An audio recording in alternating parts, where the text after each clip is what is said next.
Boris Johnson knows Brussels better than you might think.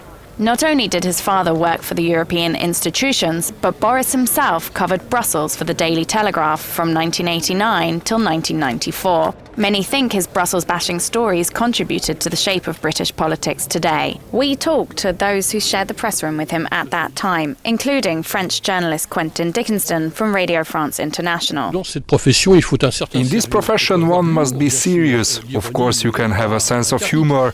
Irony is not forbidden. But you simply need an absolute respect for facts. We know the expression for our profession.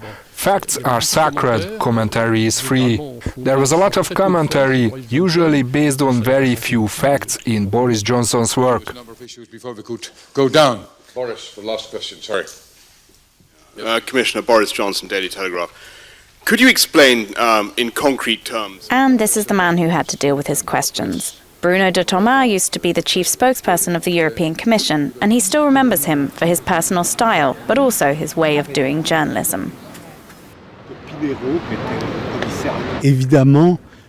I remember Boris Johnson arriving with his white, blonde, unruly mop of hair, with his cheekiness, with his intelligence, his charm, his humour, and his taste for manipulation.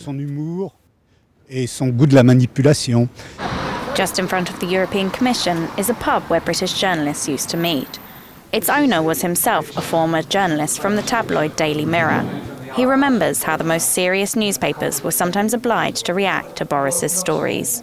My impression, he was a sort of tabloid journalist working for a serious newspaper. He clashed quite often with more serious people from The Guardian who had different questions, and there was a little bit of rivalry like that. But I didn't remember Boris being particularly anti-Europe in those days. Maybe he was not anti-European at the time, but he was good at explaining how the EU was becoming a threat to British sovereignty. And that sowed the seeds for what came after. Grace Murray, Euronews.